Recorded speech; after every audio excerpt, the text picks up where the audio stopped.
pengesanan awal ni boleh memberikan impak yang cukup besar terhadap kesihatan kita. Kalaulah kita boleh detect satu masalah sebelum datangnya masalah itu, alangkah lebih bagus ni. Tak payahlah kita akan susah payah menyusahkan keluarga dan sebagainya. Betul. Tadi dalam laporan berita TV3 tadi tu 53% rakyat Malaysia yang mengambil remeh tentang prosedur untuk kita membuat pemeriksaan berkala ini. Okey, untuk itu kita terus saja yang bersama dengan Dr. Rosnah Ramli, pakar perunding perubatan kesihatan awam bahagian kawalan penyakit KKM untuk bercakap tentang pentingnya pemeriksaan kesihatan berkala ini. Okey, Assalamualaikum Doktor. Waalaikumsalam. Terima kasih. Okey, Doktor, sebagai pemahaman awal lah kan, kita duk cakap tentang pemeriksaan berkala kan. Jadi mungkin sebagai permulaan bagi memahamkan kepada kita semua ni, apakah yang dimaksudkan tentang pemeriksaan berkala itu? Okey, pemeriksaan berkala. Pemeriksaan kesihatan maknanya kita fahamlah, kita akan cek kita punya keadaan status kesihatan kita. Berkala bermakna berjadual dan kerap. Jangan kita buat sekali lepas tu kita lupa. Tak, kena buat berjadual dan kerap. Bagaimana kerap? Kekerapan tu macam mana bergantung kepada usia, bergantung kepada sama ada kita berisiko ke tidak, ataupun bergantung kepada sama ada kita sihat ke tidak. Bergantung pada status awal tadilah. Kalau biasanya pemeriksaan kesihatan ni kita dah mula daripada baby lagi. Ya, kita ada pemeriksaan kesihatan untuk kita mengukur perkembangan dia, pencapaian dia punya psikomotor dan sebagainya lah. Jadi kita nak tengok sama ada dia normal ke tak normal. Itu tujuan pemeriksaan kesihatan semasa baby. Bagi mereka-mereka yang berpenyakit pula, mereka akan diberi lawatan ulangan tertentu untuk kita periksa status dia sama ada kawal atau tidak penyakit dia dengan ubat-ubatan nasihat yang kita bagi itulah. Baik. Bagi mereka yang sihat pula, kita lebih kepada pemeriksaan saringan. Maknanya saringan tu kita nak kesan faktor risiko seawal mungkin, mencegah, memberikan nasihat ataupun intervensi awal supaya faktor risiko tu boleh kita cegah daripada mendapat penyakit lah. Ataupun kita nak detect as early as possible, secepat mungkin penyakit yang ada. Sebab kadang-kadang penyakit ni kita tak sedar pun. Kadang kita rasa kita sihat, ya, tapi ada penyakit dalam badan kita. Jadi tujuannya adalah untuk mengesan awal, memberi rawatan awal, mencegah berlakunya komplikasi. Itu maknanya pemeriksaan secara berkala. Saya sukakan doktor menekankan mencegah komplikasi. Itu yang kita tak nak, komplikasi inilah yang datangnya serangan jantung dan sebagainya. Doktor, mungkin ramai yang tertanya jenis pemeriksaan yang dilakukan. Apakah prosedur yang dilakukan untuk kita mengenal pasti masalah atau tiada masalah dalam badan kita setiap kali kita buat saringan? Okey, bagi mereka-mereka yang dewasa, kita menggalakkan melakukan ujian saringan. Kita panggil saringan sebab kita nak detect ataupun kesan faktor risiko sebagaimana saya terangkan tadi dan juga kesan awal penyakit. Sebab di Malaysia ini masalah diabetes, masalah hypertension ataupun darah tinggi, diabetes adalah kencing manis, merupakan masalah penyakit tak berjangkit yang paling kerap di Malaysia ini. 1/5 daripada orang Malaysia ini ada kencing manis. Dan 50% daripada mereka ni tak tahu pun mereka ada kencing manis. Jadi bila mereka tak tahu, jadi mereka akan bawa penyakit tu tanpa ambil ubat apa-apa. Jadi penyakit tu akan progres kepada complication dan akhirnya mereka datang ke klinik disebabkan oleh gejala komplikasi itu. Jadi itu yang kita tak nak. Begitu juga dengan darah tinggi, 1/3 daripada orang dewasa kat Malaysia ini mengalami darah tinggi. Dan 50% daripada mereka itu sebenarnya tak sedar pun mereka darah tinggi. Itu yang kita bimbang. Dan 1/2 di kalangan Malaysia, 50% daripada rakyat Malaysia yang dewasa ni mengalami masalah kegemukan ataupun obesiti. Jadi obesiti ni merupakan faktor risiko kepada darah tinggi dan juga kencing manis. Cabang kan? Ya, dan juga menyebabkan kalau hypertension tak kawal, diabetes tak kawal, dia menyebabkan sakit jantung juga. Jadi itu yang kita galakkan mereka melakukan pemeriksaan asas iaitu paras gula darah.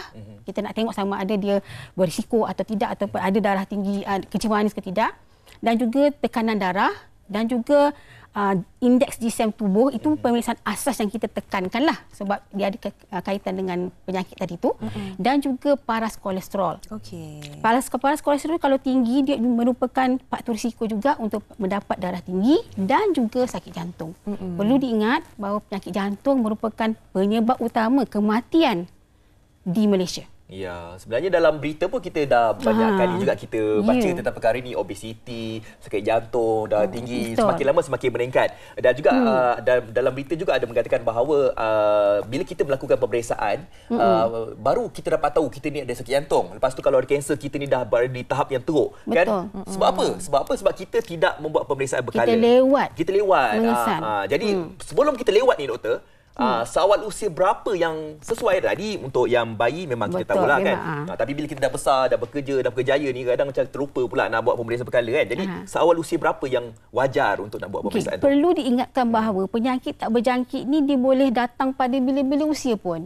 Muda pun boleh dapat. Kencing manis, darah tinggi pun itu ada. Sebab keturunan lah. Mungkin keturunan dan mungkin juga amalan gaya hidup yang tak sihat. Kita banyak makan, kita kurang bersenam dan sebagainya, kita kurang melakukan aktiviti fizikal, kita duduk sedentary kan. Kita student baca buku je, tak exercise kan. Okey, main gadget dan sebagainya lah. Jadi itulah. Jadi kita galakkan pemeriksaan ini seawal 18 tahun. Oh, okey. Okey, 18 tahun ke atas. Jadi kita galakkan. Tetapi golongan yang 40 tahun ke atas dan especially terutamanya mereka yang ada sejarah keluarga. Sejarah keluarga, katalah ada kejadian ahli keluarga yang mati mengejut.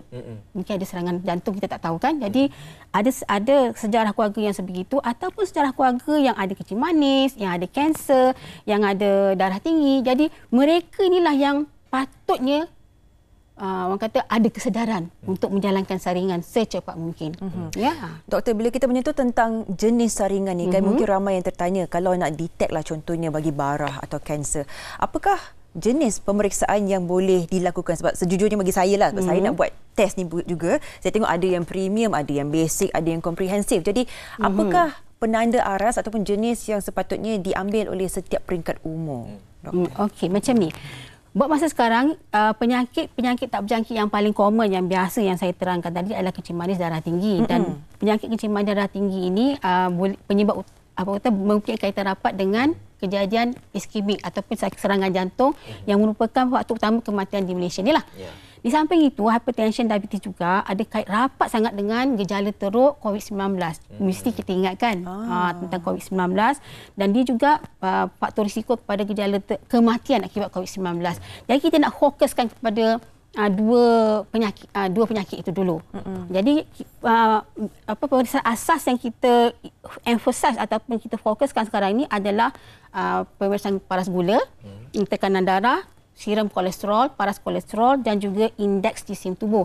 Walau bagaimanapun, kalau misalnya nak periksa yang lain seperti pemeriksaan untuk kanser payudara ataupun kanser pangkal rahim, kita ada ujian-ujian itu dijalankan di klinik kesihatan dan juga klinik-klinik lain di luar sana.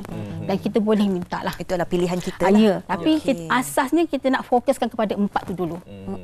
Itulah, kita fokus kepada 4 ni. Asas dululah kan. Ini dulu. asas pun kita tak buat pemeriksaan. Betul. Kan. Dan takut nanti kita terus nak ke advance dan sebagainya. Okey, ada segelintir lah daripada kalangan rakyat Malaysia ni. Sebenarnya bukan apa. Ini saya kadang ada juga tanya-tanya kan orang kampung, Sofia.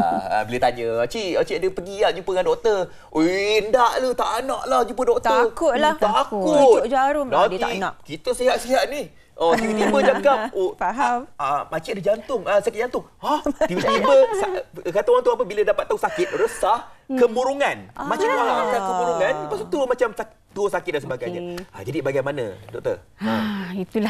Itulah kadang-kadang masalah kepada masyarakat kita lah. Sebenarnya perasaan takut tu memang ada pada semua orang, ada ya. Tapi kena ingat, kalau kita kesan awal, kita rawat awal, kita cegah komplikasi. Jadi kalau komplikasi, orang kata apa, untuk merawat komplikasi itu adalah lebih rumit daripada membuat rawatan peringkat awal. Katalah ya, kencing manis kita kesan awal. Mungkin ubat yang kita makan tu hanya satu saja. 2 kali sehari ataupun 3 kali sehari. Ya. Tetapi kalau misalnya kita dapat komplikasi, kita kena rawat pula komplikasi tu, kena masuk ward lagi depres. Jadi kita rawat komplikasi, kita kena ubat pada ketika tu kita punya condition dah teruk. Keadaan diabetes kita teruk. Jadi ubatnya pun bukan satu lagi, kena ambil injection pula. Jadi dia punya treatment tu ataupun dia punya perawatan tu lebih complicated. Kalau kita kesan awal, kita cuma ambil ubat yang simple saja dan kita amalkan gaya hidup sihat dan kita boleh kawal. Jadi kita boleh hidup dengan lebih berkualiti, lebih masa dengan keluarga dan kita boleh ke arah penuaan yang berkualiti. Itu yang kita hendak sebenarnya.